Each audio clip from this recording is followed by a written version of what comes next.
Everything about it was evil. I could see evil, perverted things going on inside of it. Some type of greater beings abusing people in the worst and sickest ways, including myself. They were pretty human looking, obviously much bigger, but I can't remember any of their faces. And I could see them all flying around and abusing my body in the most perverted and sadistic ways. And the only feeling I could get from them was evil and punishment. I started to lose myself in my fear, as my every horror was being displayed right in front of me.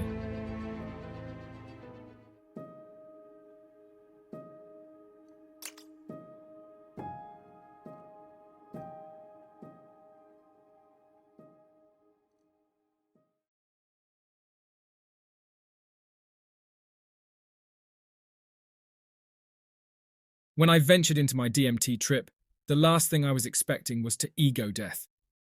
I happened to have a readily available and reliable source of DMT, and I was bored one night, so decided to do it. It was my second time doing DMT, my first trip being around 30 milligrams insufflated. This was a very mild trip, and did not really excite me much of the potential of a DMT trip. I remember emotionally connecting with and communicating with a microwave, and some brief breathing visuals, but not much else. Nothing very intellectual or deep. With this experience in mind, I decided to up my dosage to 55 milligrams, looking for a much more intense trip. Not necessarily ego death, but at least an intense DMT trip that I had read is associated with this drug. I ended up with a life-changing experience and possibly one of the best and worst drug experiences of my entire life. So I weighed out 55 milligrams and insufflated it all in one line. The burn was not instantaneous, but it hit me about 10 minutes later and got progressively worse until my trip was over. All I can say is water is definitely a DMT insufflator's best friend.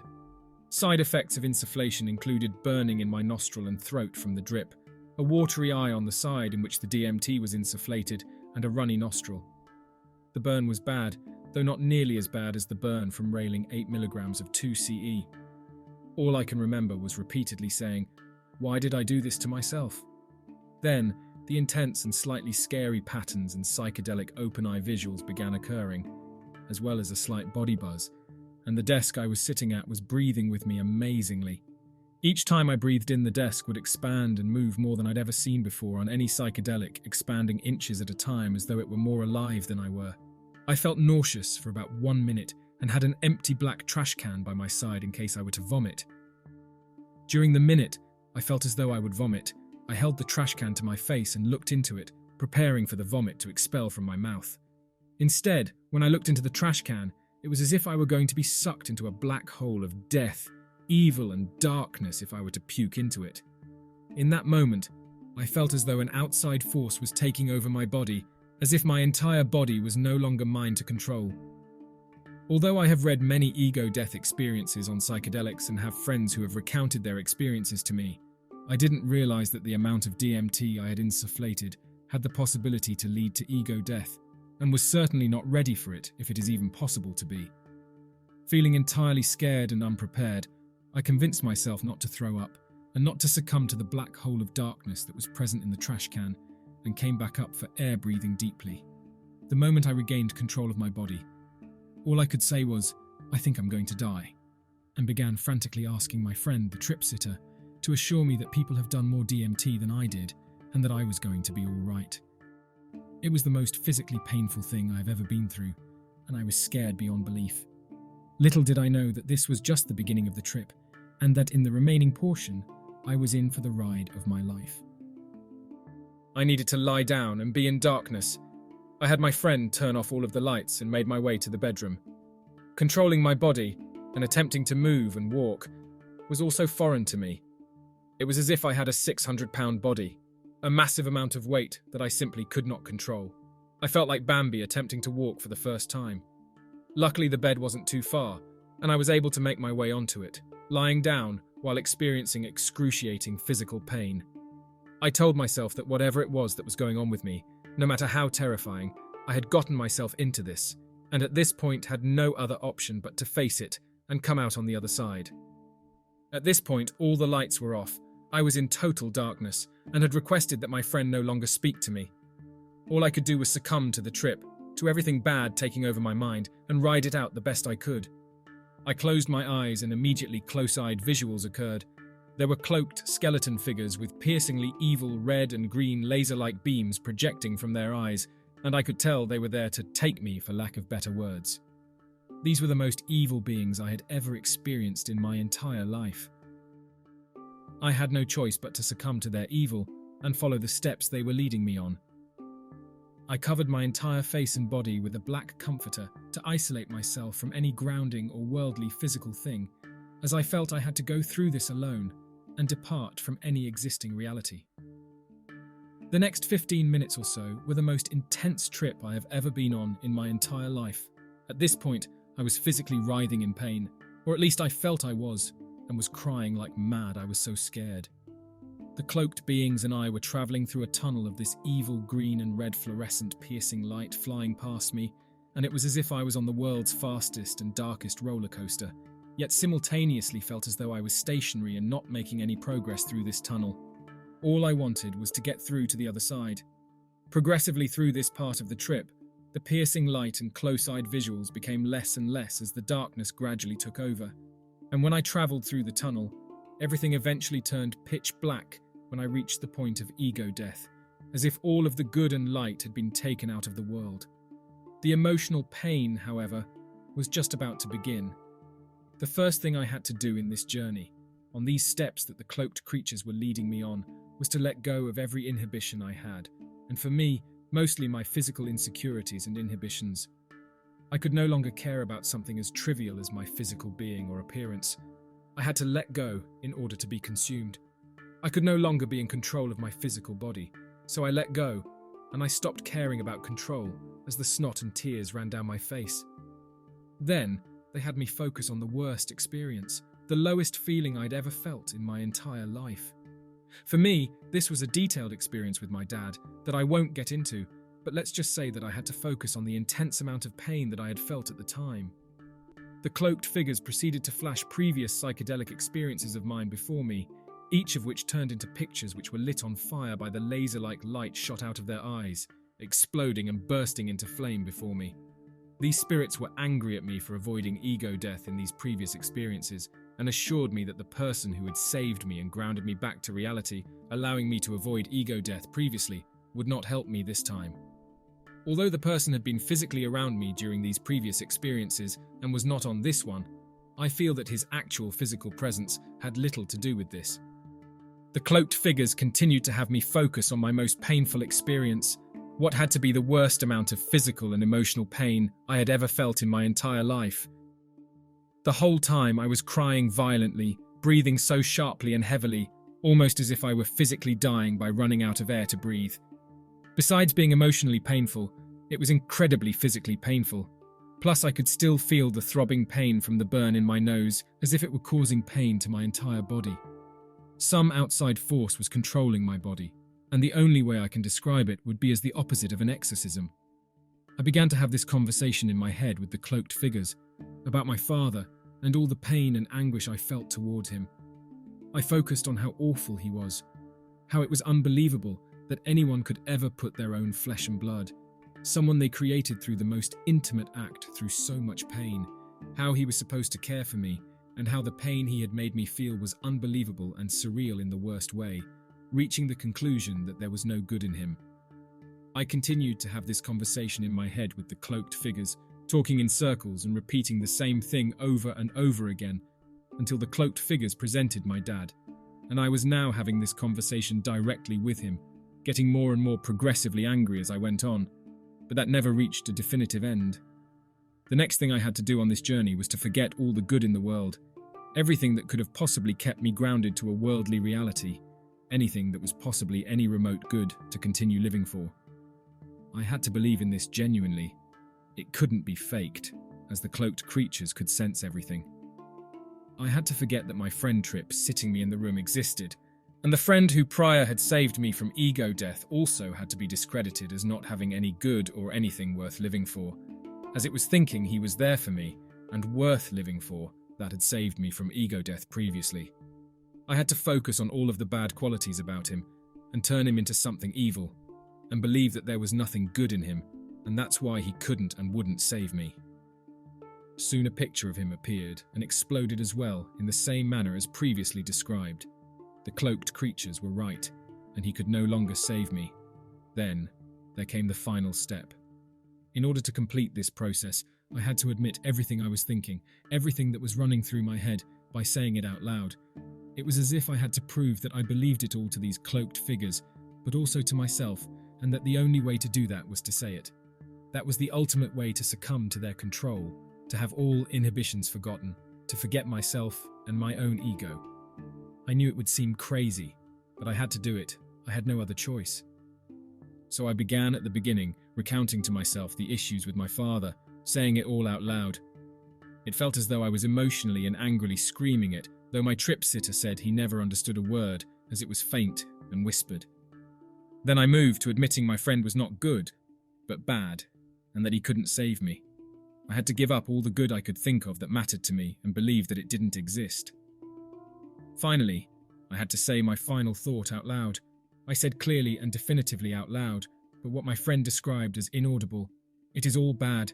There is no good left in the world. There is nothing good worth living for, nothing good. I felt this intense amount of emotion, as I truly believed what I had just said. Then it all went pitch black and I died. I embraced everything evil in the world through my own painful life experiences so much so that I truly believed that good did not exist in the world, and there was nothing worth living for. I had to believe it, and when I did, the journey with the cloaked figures was over, and I died succumbing to the pitch blackness, losing the most ultimate control of life. Unfortunately, my friend's roommate came into the room right at this point noisily and turned on the lights, and the trip was lost. I never did get through to the other side of that tunnel. I never got to see what was on the other side of death, or to attempt to recover from the scariest experience of my entire life. But I did ego death, and it was amazing.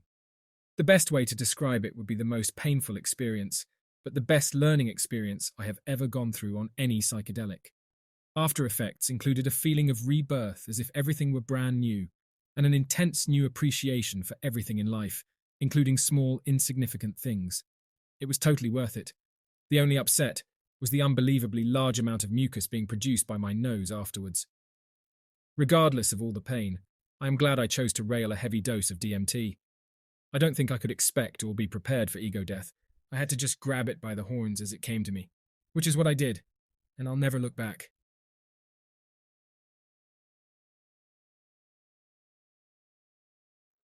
This is a combination and summary of two different trips of the same dose, both leading me to the same place. So I'll start with a little background, I suppose.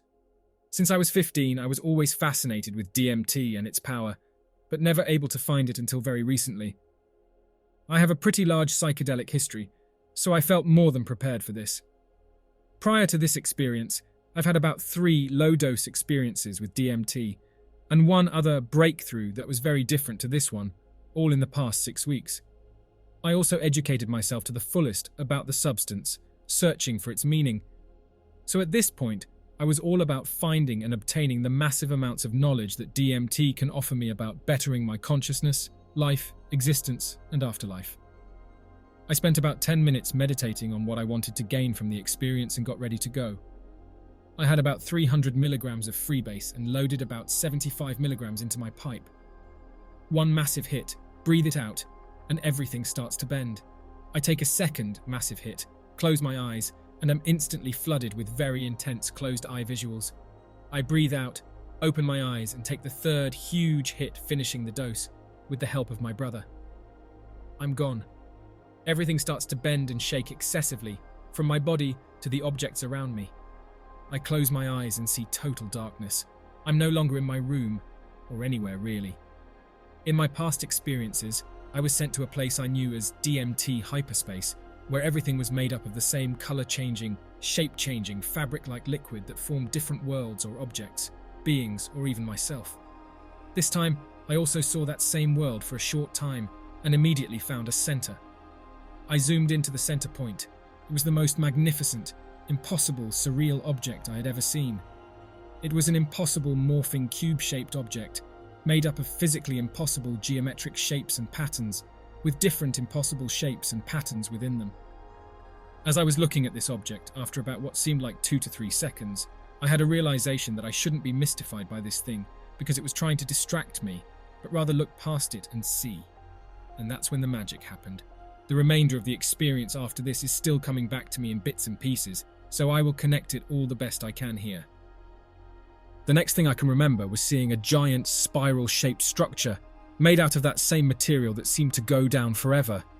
I then instantly felt a presence enter me, an open communication, so to speak. I found myself flying towards the top of the spiral. I was now face to face with the entrance, and then I somehow started rapid-firing questions at this other consciousness. What is it? No answer. Do I have to make it? No. Do I have to eat it? No. Touch it? Be it? No. Then it hit me. I have to go in it. Now the way it was communicating wasn't through words, but some type of buzzing. The no was like a boring buzz, and the yes was a super clear, loud buzz that was filled with such excitement and urgency that I almost jumped in right there. But I wondered and asked, "What's in there?" No answer but a feeling of disappointment.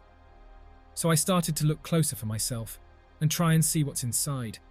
I couldn't see down the spiral, but I did see what it appeared to be. Everything about it was evil. I could see evil, perverted things going on inside of it.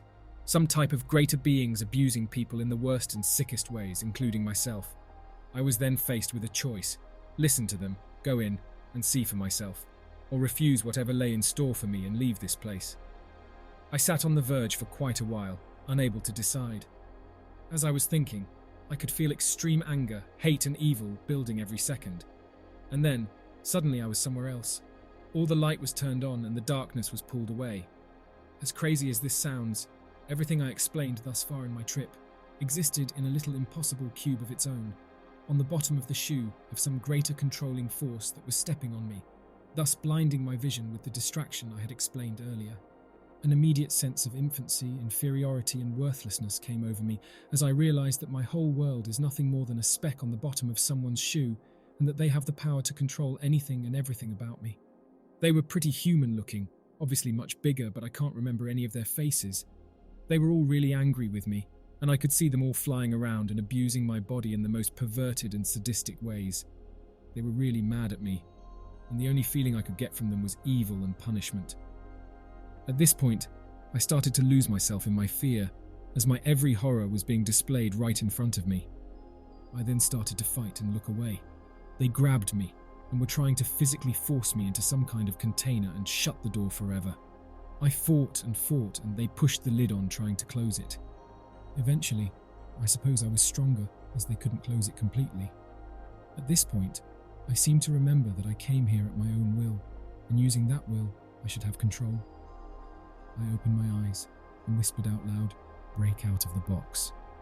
I was returned to my room, where I saw those beings moving around as wisps, extremely fast, trying to pull me back. I looked at the clock to see how much time had gone by, and almost couldn't believe that it had only been 4 minutes. Then the minutes melted off the clock. Time didn't matter. Reality, space, the world, none of it mattered. They had me now. They were breaking my reality in front of my eyes, shattering my world, breaking everything in my room, killing everyone, abusing my body laying on the bed, and trying to shut my eyes and steal me away again. They were attacking me in the most spiritual and invasive way. Eventually, they succeeded, and my eyes were forced shut. I was instantly back in the container, but this time, instead of trying to close it, they were reaching in, grabbing my face and forcing me to look, physically turning my head to the right. Until I was facing the bottom of the box, and I saw another one of them holding a little ball of blackness, which essentially contained the impossible shapes and the spiral structure from before, and trying to force it in my face. They wanted me in that spiral, and as the others were holding me, one of them tried to force me inside of it, force it over my face and completely put me inside of it. I kept fighting and they got my head fully inside, of which I remember nothing, but I wouldn't allow myself to surrender to them. I wouldn't give up. Eventually, I guess their time with me was up, and the attack suddenly stopped. They let go, stopped, and all just started staring at me very angrily, as if saying, "We better not see you again." And then I was back. This was absolutely the most intense experience of my life, and I find myself questioning if I will ever use DMT again. I got a couple of strong messages out of this experience, and one of them is that by using our free will, we are supreme. Nothing can control or take that away from you. I think somehow I may have seen past the typical DMT hyperspace and saw who was controlling it. I do not think this is a substance that I should be using unless I become a devoted shaman or such, and am willing to tamper with my very own soul. This is the food for the gods. The infinite knowledge and power of the universe and all things living are undeniably there, and I'm sure if I had gone into the spiral instead of fighting, I would have been beyond mystified, but that isn't for me. The price that comes with is being completely at the will of those DMT entities, and the ones that I encountered most definitely had the most evil of intentions. Everything they are showing me is a distraction being forced in my face so I can't see them and what they're really doing. I also believe that after death, when the DMT is released in my brain and my spirit is released from my body, that's when I will see all of the answers and knowledge. As the human that I am, I cannot possibly contain all knowledge of all beings. That is not for me. I gained more insight out of this experience than I could have imagined, and I feel substantially happier to be grounded on Earth than ever before. I am excited to finish my college education and can't wait for what the future has in store for me, more so in this lifetime than anything else.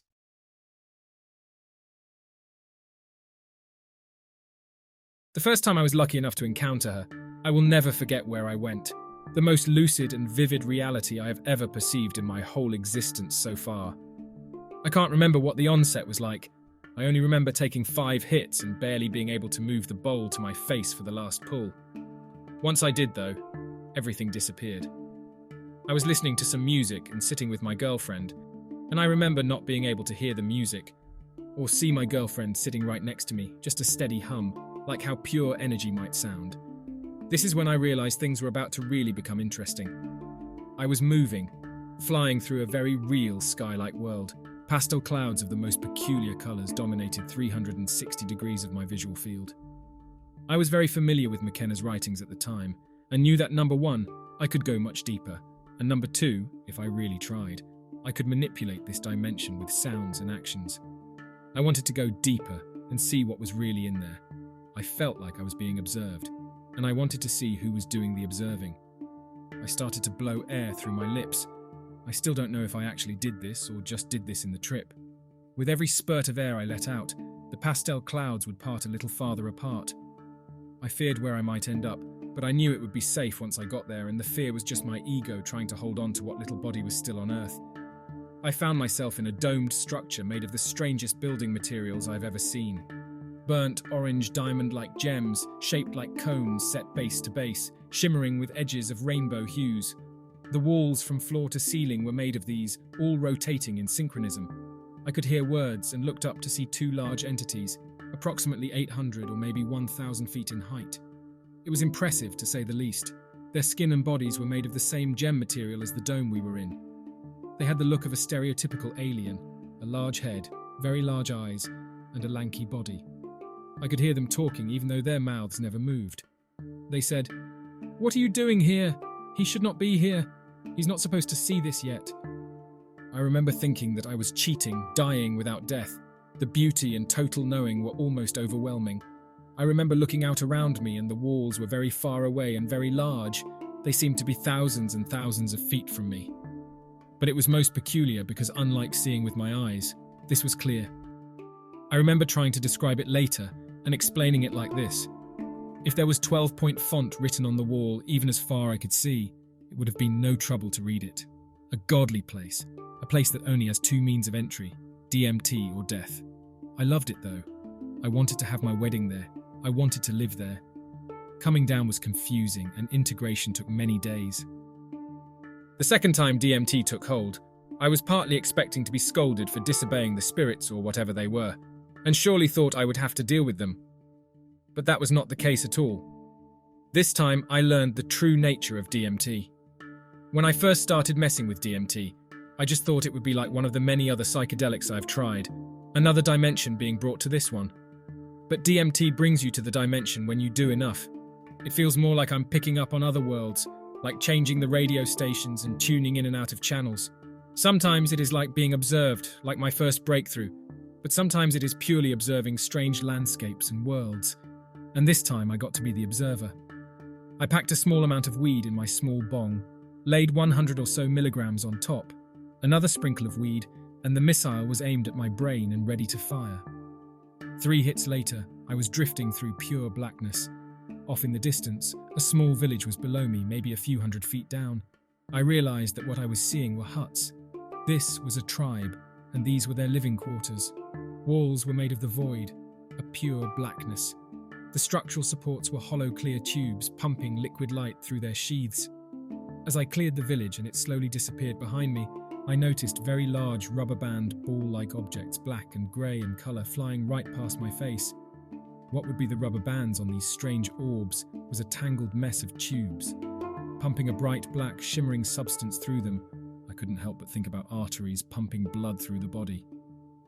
I slowly drifted through this arterial asteroid field until coming down and seeing my girlfriend's face, glad to be back from wherever the fuck that was.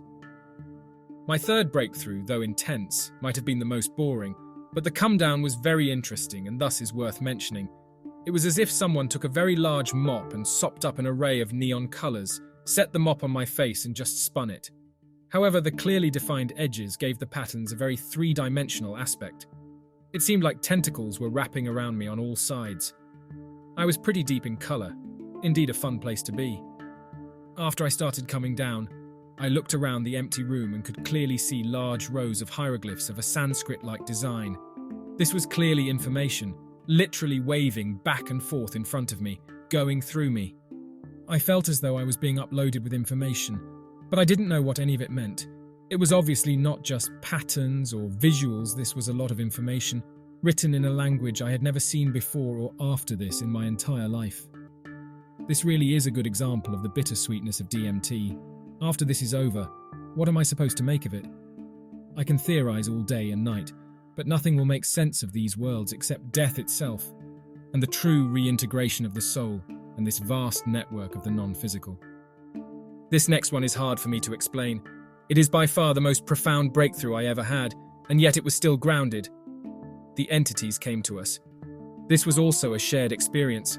A friend I had tripped with several times was there and had essentially the exact same experience. Maybe we both tuned into the same channel this time, but honestly, who really knows what the fuck any of this means anyway? By this point, my friend and I had smoked enough DMT to know what to expect, and also the best way to maximize the effects. Getting the best out of a DMT trip is not hard. The less stimuli, the better. Low or no music, dim or no lights, a comfy couch and a bowl of DMT are all that is required at this point in my life. This is the only way I smoke it, by myself and in a quiet place. But these were still my experimental days, and I loved having my tripping buddy there just to have one other person to say, "Oh my God," to. We had smoked plenty of DMT together, and a true shared experience was bound to happen eventually.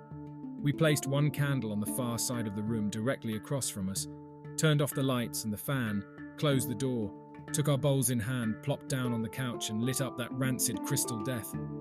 I believe we each took roughly 3 hits before dropping our pipes.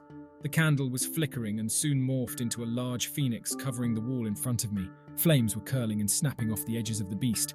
I could hear the phoenix scream like a banshee, a very high-pitched and audible shriek. I can never forget the way that sounded. And with that loud scream, the bird flew upwards and disappeared. Everything went silent for what felt like minutes. All of a sudden, the candle went out and there was nothing. We were both together in a void, with no sound, no light or colour, just nothing. Then the entity made himself visible, and slowly, he appeared out of the right side of my visual field. He was large, his head and neck were the only visible body parts, and they took up roughly 2/3 of the room. After the trip, we coined the name Dog Bear God for him, but it was a futile attempt to describe what it looked like. Dog Bear God had a felt-like texture to his skin and minimal features, very tiny orbs of many colours and a liquid-like texture covering his whole body. His face was inches from mine and I could see his eyes, very dark and very large, not blinking, just staring. His nose was small and round, and his mouth was very large, half the size of his face and gaping open, not ever moving or closing. He told us that we had gone very far, and that this was too deep, and we would meet again, but it was too soon right now. A very similar message to the one I received on my very first breakthrough dose. Also, a shared feeling throughout all these experiences was a very strong sense of déjà vu. I knew I had been here before, and I knew I had met these beings once before. I also was always sure that they wished me no harm as long as I could let go and let them show me what they wanted. All of these trips span roughly from 2009 to 2011 and revolve around 2 batches of DMT. During the times when I had DMT, I had a lot, maybe 3 grams the first time, and at least, but maybe more the second time around. I tried to share as much as I could, but ended up consuming quite a lot of it on my own. DMT is not addictive by any means, but the actual act of peeling back the layers can be quite refreshing if you're open to it. I will admit, when I had it, I had a hard time not using it once a night, but at this point in my life, I now know that DMT deserves much more respect than that, and to truly learn from it, it should be a once or twice a month journey at most, but to each his own, I guess. I thought I should include at least a summary of sorts to explain the 100 or so sessions I had with this great substance, the trips that didn't quite take flight, but were very strong nonetheless. These lower dose trips tend to be a lot more predictable and a lot more grounded as well. Distortions such as powerful and pronounced trailing, rainbow edging and seeing layers were a pretty constant feature. Most times I could feel a presence, and sometimes suspected that entities were actually hiding behind the furniture and things in the room with me, and these thoughts were always a bit unsettling. But, as I should have always known, the entities' intentions were never to harm. It is more on par with a childlike curiosity on their part. Sometimes low-dose trips were very intense, and might as well have been breakthroughs as far as intensity goes. I remember once having the apartment to myself and wanting a quick trip, packing up the bowl, taking a rip or two and just watching the door violently swaying around left and right, the top corners of the door almost touching the ground. The door was dancing around off the wall, like a piece of furniture from Beauty and the Beast would. I then shifted my gaze to the large red and orange sun tapestry I'd hung up over the wall and could see the many dots surrounding its edge lighting up in sequence. It was like one of those box office billboards at the theatre. The large face in the centre of the sun came forward and was rippling several feet in front of the tapestry. The face began to morph into something similar to the Pringles mustachioed face, and I just couldn't contain the laughter. It was hilarious. I remember thinking, is this really all you got? What else is there? As soon as I thought this, the rays surrounding the face of the sun morphed into ram-like horns. The face turned into the typical devil face, very animal-like and very evil-looking. I knew right away that this was just a projection of my own fear, and I was the only reason that this even existed. I laughed at the notion that there might be some evil guy down below just waiting to torture us for our sins. I knew that yes, there is some sort of connecting force, a creator perhaps, or maybe just the collective consciousness and soul of everyone. But the devil, this is just nonsense, and I could see it now. A mere scare tactic to keep the masses from going out and being as crazy as they dreamed of. Right about the time I had this revelation, the sun's face returned to the wall and back to its usual smiley demeanour. Out of these many trips I went on, I would say about 10%, or roughly 10 of them, were on the level I would consider a breakthrough. And something definitely worth mentioning is that I can only remember half of those breakthroughs. The strong breakthroughs I would always talk about right away as much as possible, so I could help myself remember them, and also so other people could help me remember, as it can be very hard to hold on to them. It's fleeting, almost like a dream can be after waking. Now, I don't mean that over time I forgot the other half of my breakthroughs. I mean, I never knew what happened. At least a handful of times after taking several hits from my pipe, I would look up and see the clock, and 20 minutes had passed by, but I couldn't remember anything, but held a feeling like what I imagine happens after a night terror. I knew something big had happened, and it was like my brain deleted it to protect me. I have heard other people describe the same phenomenon, and it is amazing to me that our brains, or maybe DMT, who really knows, have a shut-off switch and can just erase it. I've theorized that maybe these experiences were just too immersive, and maybe can't be experienced until one is truly separate from his body. DMT is such a bittersweet thing because as amazing and lovely as it is, I feel like it is just a peek into the eventual reintegration into the universe, and is a confusing peek at that. I would never give up these experiences for anything, but I can honestly say I'm no better than anyone else because of them. I'm just a hell of a lot more confused. In conclusion, it is very easy to read these experiences and feel frightened or nervous about taking the plunge with DMT, but let me assure you the only time that there is fear is before you take that leap. Once you are immersed in it, you will know there is no happier or more wonderful place, at least not on Earth anyway. This is beyond a drug. It is beyond psychedelic like Pink Floyd is beyond music. It is an experience that is so much so fast, it can only really be appreciated by a god. This substance deserves the utmost respect, and I would say is a must at least once for any person who really wants to turn his eyes around and see the cogs working inside himself, and the universe for that matter.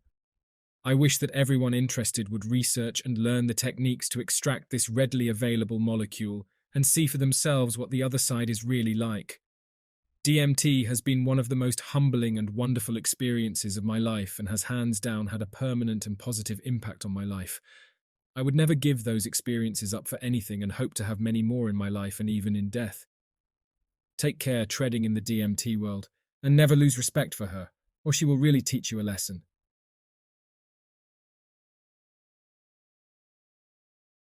I didn't have any specific goal for this experience, I simply wanted to know what DMT feels like.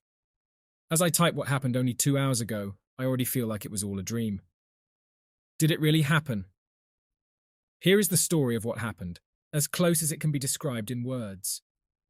I hope that those of you who have taken DMT before can relate to my experience, and those of you who are curious will work up the courage and try it. I was sitting on the edge of a bed holding the pipe while my friend held the lighter underneath the bowl. Another one of my friends was standing off to the side. The moment the smoke from the first hit entered my lungs, I started to feel a little weird. I noticed it was not as harsh as weed, but then I immediately regarded it to be harsh as fuck, so I had trouble holding it in for too long. I think this was only because of how fast it works. It's pretty darn scary. I managed to get 2 decent tokes, but regret not being able to hold them in longer. I was really surprised at how quickly it began to take effect. As I exhaled my second toke, reality began to shimmer and collapse into itself.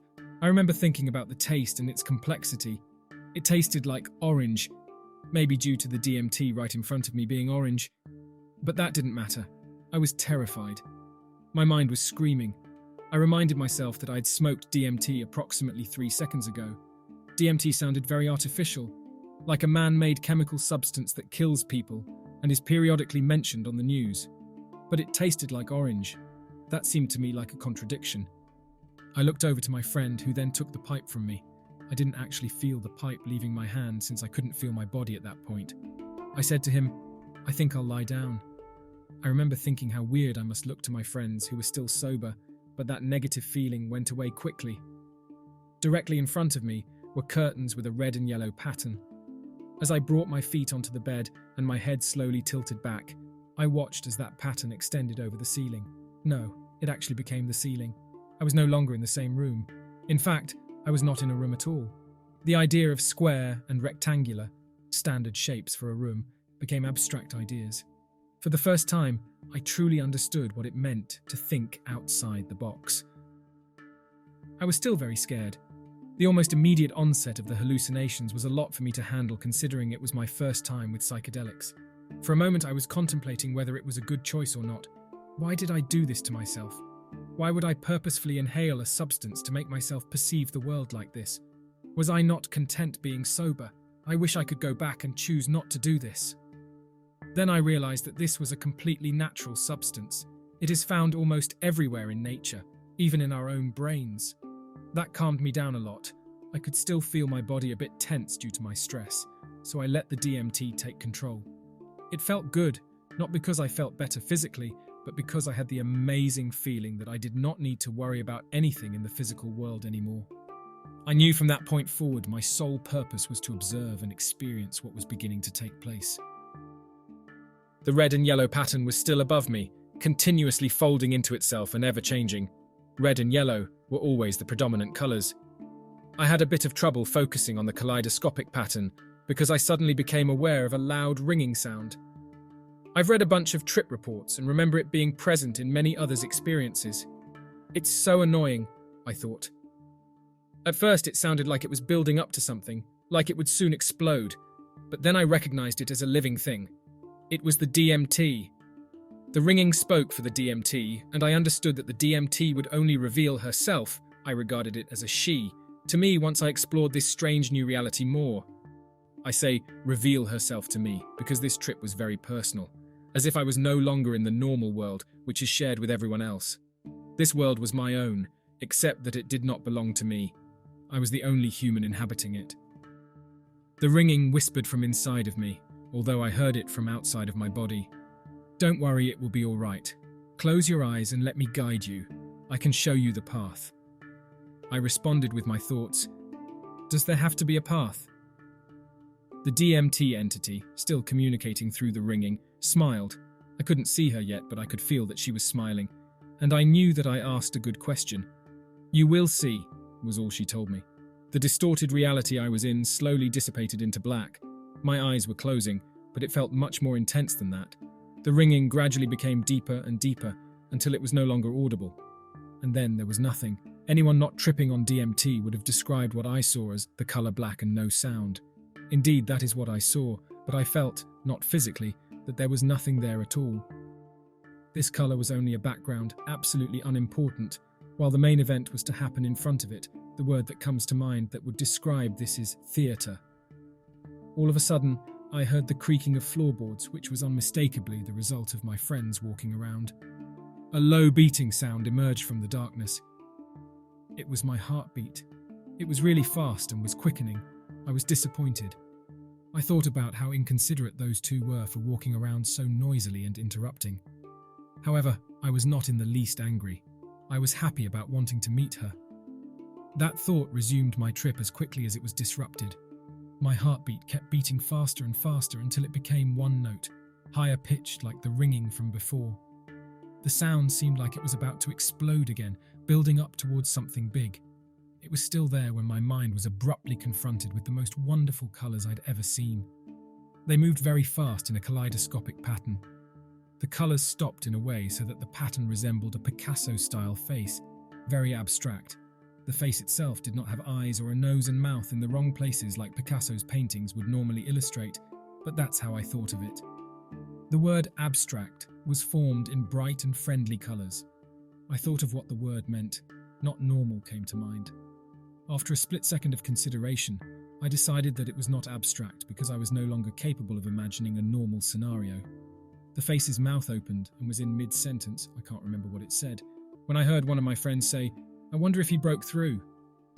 The other responded with, "No, I don't think he did." My eyes snapped open. The ringing was gone. The ceiling was there again.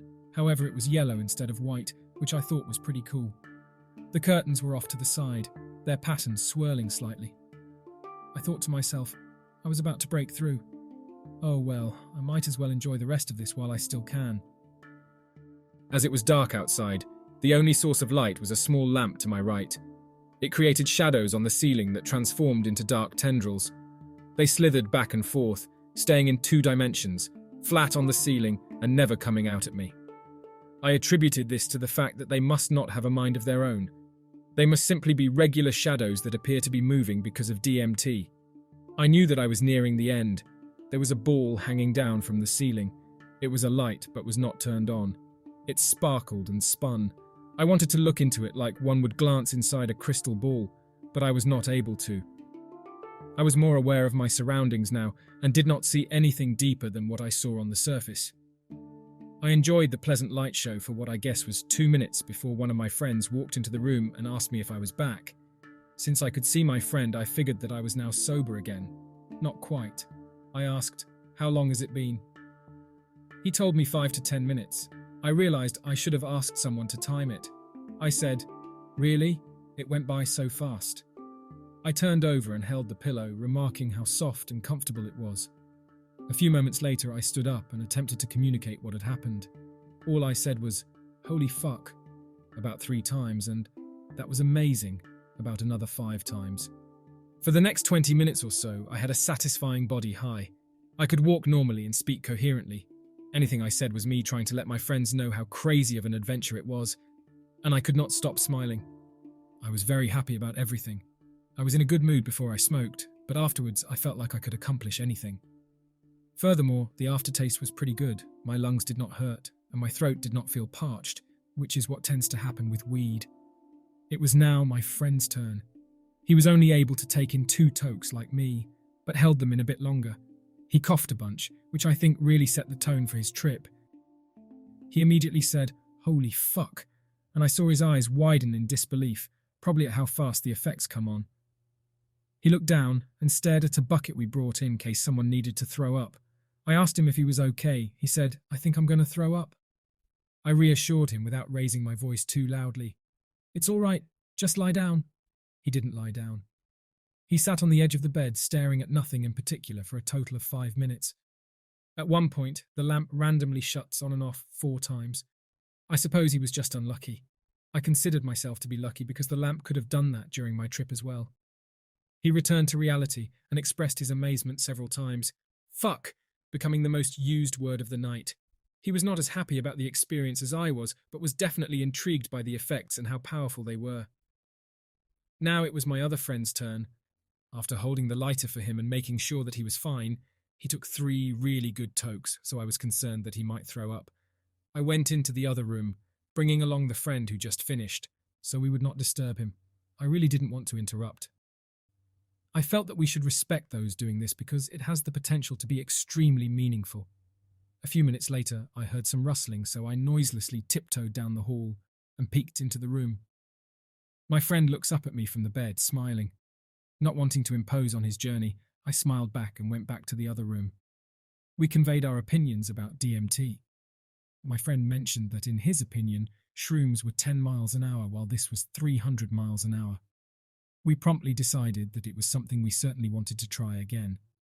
I had to go back home early, but I wish I could have stayed with them longer.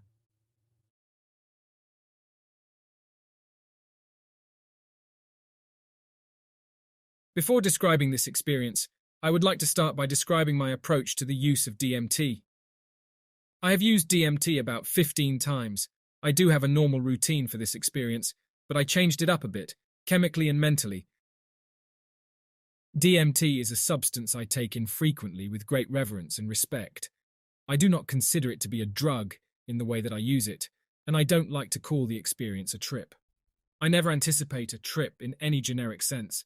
The only thing I anticipate is awareness or knowledge. I used to think of questions to ask it before taking DMT. This seems somewhat silly these days. The knowledge is there.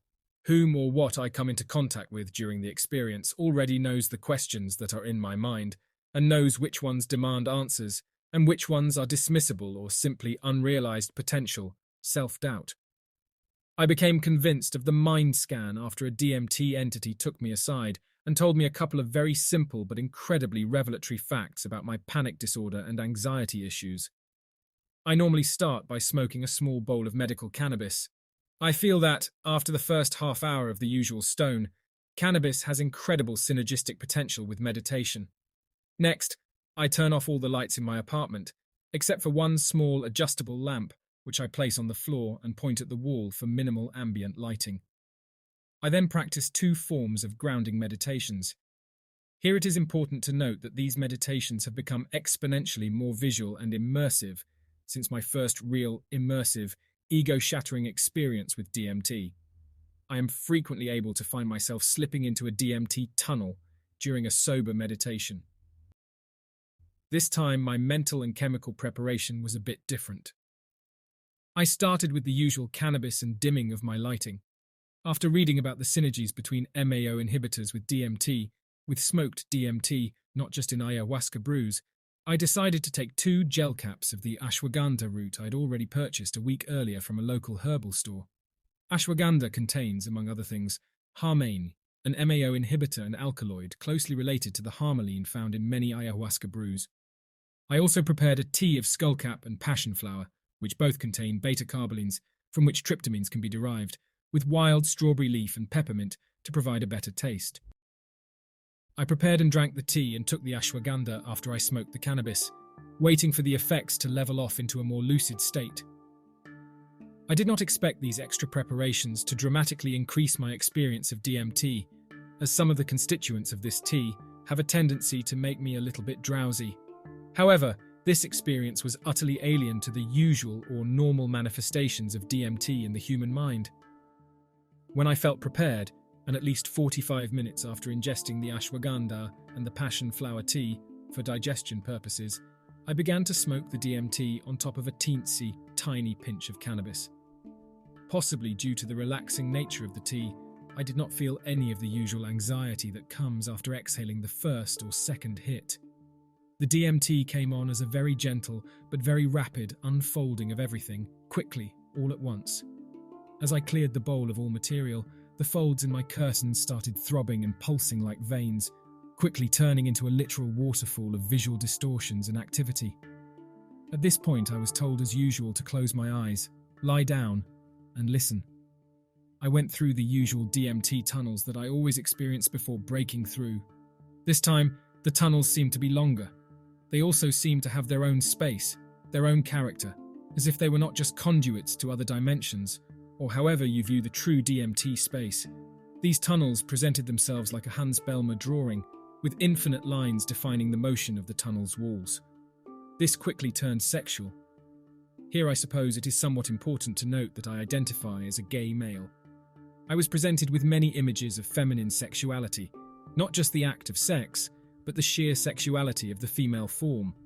Possibly most interesting of all, I did not find any of this unusual in any way. I also saw many phalluses and even very explicit penises.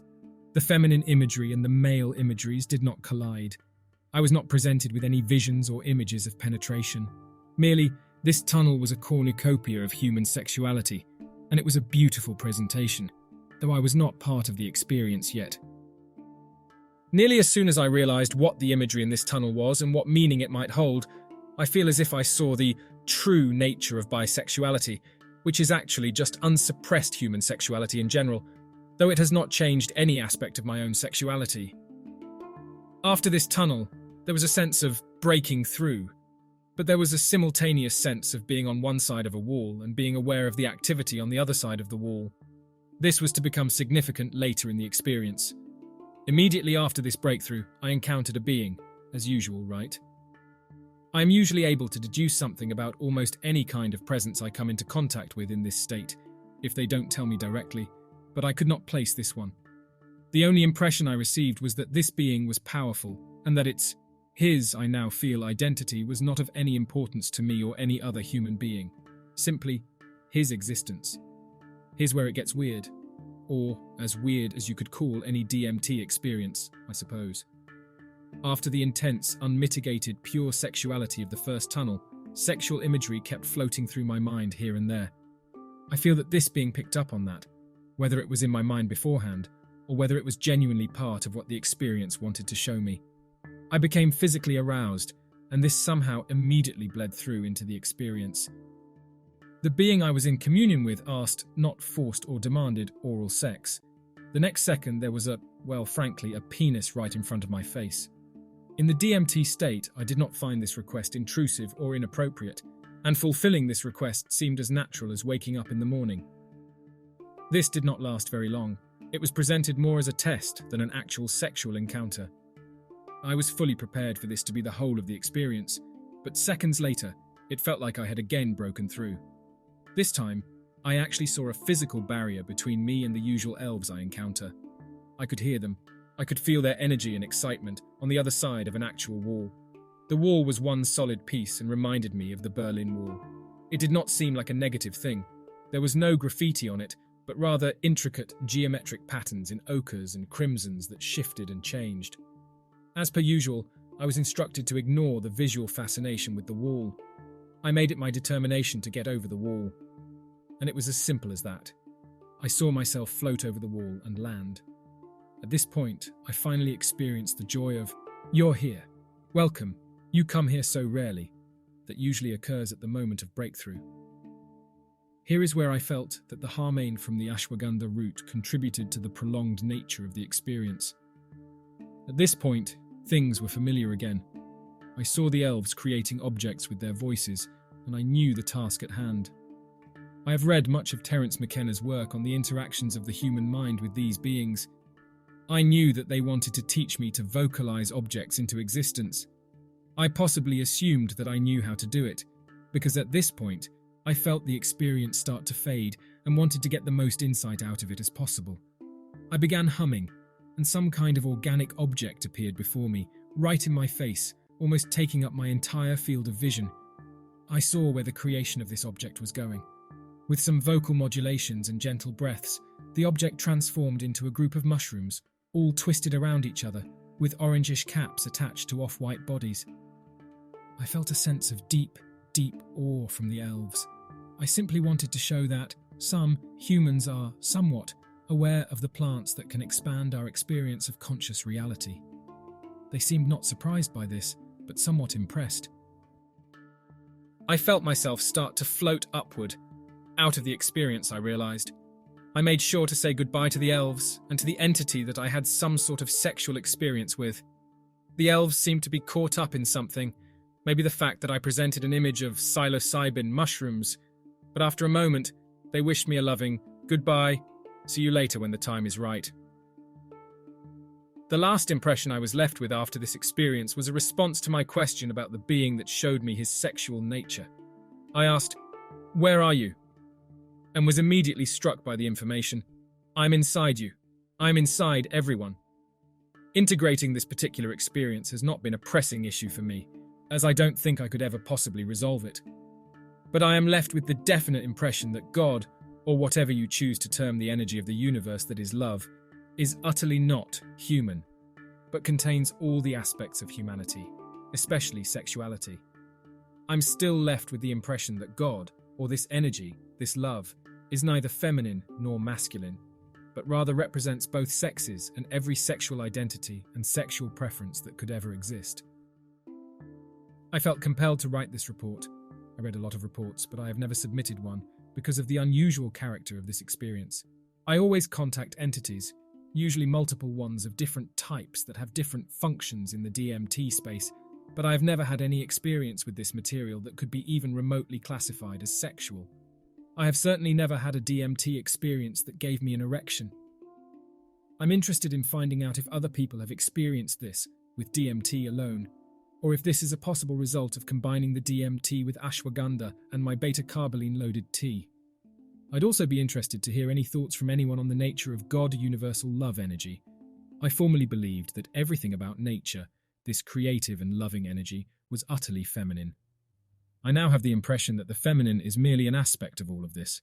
The feminine, I feel, could very well encompass all of nature, including humans, and be the force behind it, but from this past experience, I am left with the irrefutable feeling that there is a male, not necessarily masculine aspect of this energy too.